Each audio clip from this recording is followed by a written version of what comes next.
Terima kasih Bapa, kami mengucap syukur buat pagi ini Tuhan, Engkau yang sudah menjagai kami sepanjang malam, Engkau bangunkan kami dengan tubuh yang sehat. Kami bersyukur semua karena anugerah Tuhan. Bahkan pagi ini sebelum kami memulai aktivitas, kami mau merenungkan firman Tuhan, melakukannya menjadi landasan bagi hidup kami. Terima kasih Bapa, dalam nama Yesus kami berdoa, kami sambut firman Tuhan, haleluya. Amin, amin. Iya, shalom Bapak Ibu yang terkasih, dalam nama Tuhan Yesus kita mengucap syukur pagi ini kita masih boleh bertemu kembali di Mesbah Syukur. Ya, saya percaya kita semua bangun dengan tubuh yang sehat, tidak kurang suatu apapun.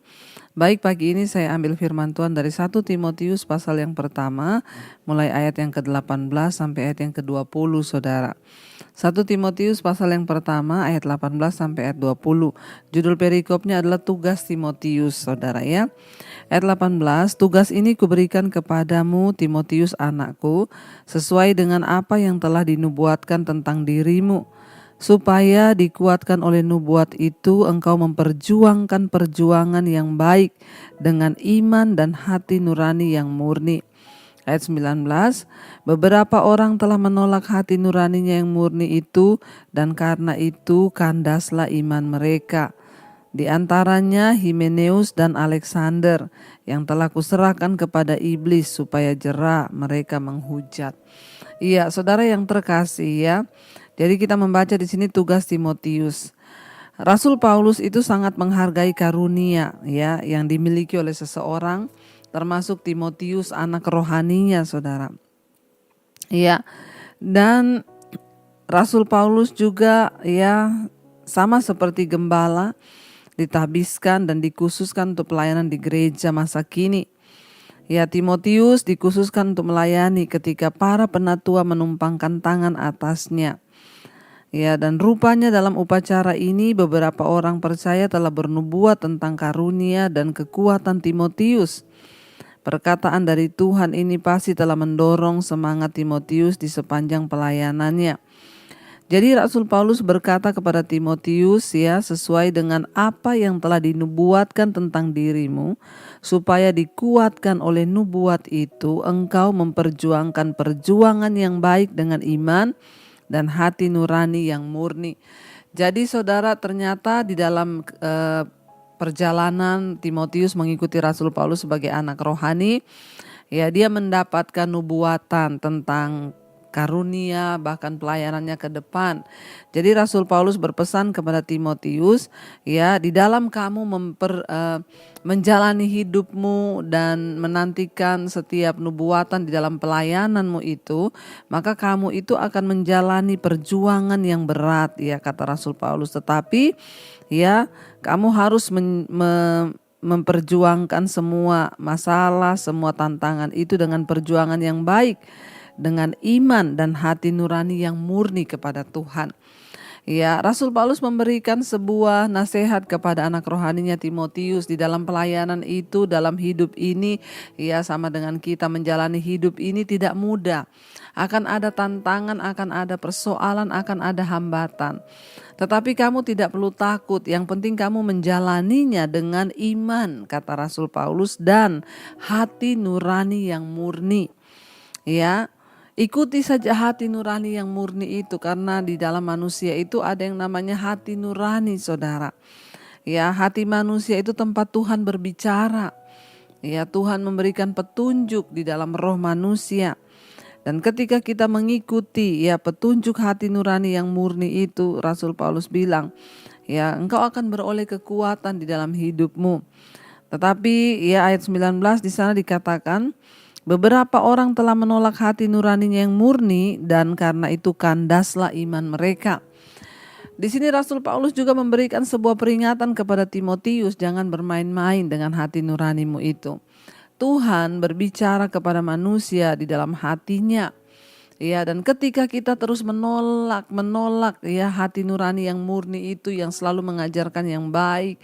Hati nurani yang murni itu menuntun kita kepada sesuatu yang baik.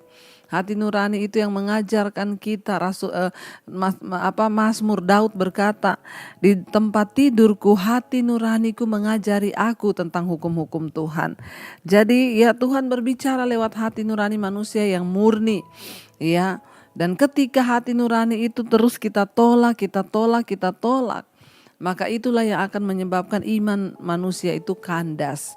Ya, seperti contoh saudara, ketika Kain akan membunuh Habel, Tuhan bilang kalau hatimu itu baik, maka wajahmu berseri-seri. Lihat, dosa sudah mengintip engkau di depan pintu. Tapi Kain membiarkan hatinya itu dikuasai ya oleh dosa, oleh kebencian saudara. Sehingga hatinya menjadi panas ya, tetapi suara Tuhan yang murni di hatinya itu dia tidak mau dengar. Sehingga apa yang terjadi, dosa mengintip dia, membujuk dia, dan dia akhirnya melakukan pembunuhan terhadap adiknya sendiri. Dan apa yang terjadi saudara? Ketika terjadi pembunuhan, ya Kain memberontak di hadapan Tuhan, akhirnya hidupnya pun terkutuk. Orang kalau menolak hati nurani yang murni itu saudara, kandaslah iman mereka. Ketika orang melakukan persinahan contoh atau perselingkuhan, maka hati nuraninya akan berbicara kepada dia. Ya, untuk dia bertobat, tinggalkan dosa itu. Tapi banyak orang yang tidak mau bertobat, tidak mau mendengarkan hati nuraninya. 1 hari, 2 hari hati nuraninya berbicara, menegur dia, menyadarkannya dia. Tapi dia gak mau bertobat, akhirnya kandas imannya sehingga apa? Ya, tidak peduli lagi dengan dosa, nikmati dosa perselingkuhan sampai kepada perceraian. Ya, ketika orang ya kepahitan kepada orang, hati nurani akan mengingatkan jangan kepahitan. Hati nurani mengingatkan akan firman hukum-hukum Tuhan, sebab Tuhan menaruh ya hukum-hukumnya di dalam hati nurani manusia.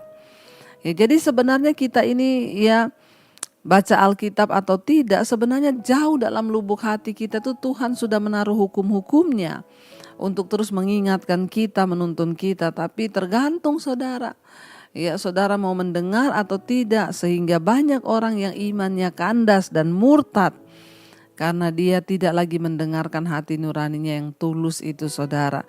Tuhan ingatkan, Rasul Paulus mengingatkan kepada Timotius anak rohaninya, hati-hati di dalam perjuanganmu dalam pelayanan yang sudah diteguhkan oleh nubuatan para penatua. Kamu harus memperjuangkan perjuanganmu dengan iman dan hati nuranimu yang murni.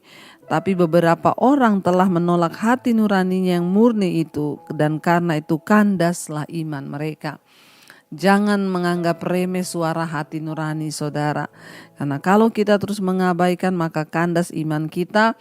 Kita katakan di sana diantaranya seperti Himeneus dan Alexander yang telah kuserahkan kepada iblis supaya mereka jera untuk menghujat. Ya, Rasul Paulus menyebut 2 nama di sini, Himeneus dan Alexander. Ya, kemungkinan ini adalah kedua ya orang yang ada juga di dalam jemaat, tetapi mereka menyesatkan jemaat dengan pengajaran-pengajaran palsu.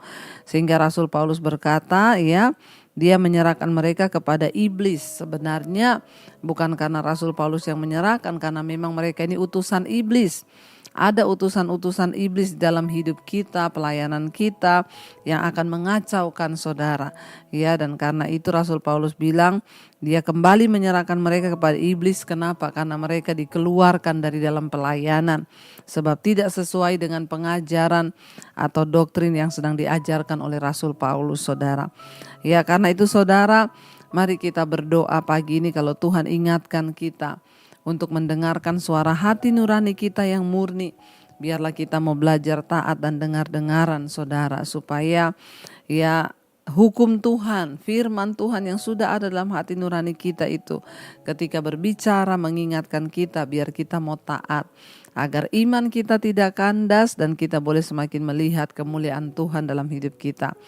Mari kita mau merenungkan firman ini saudara.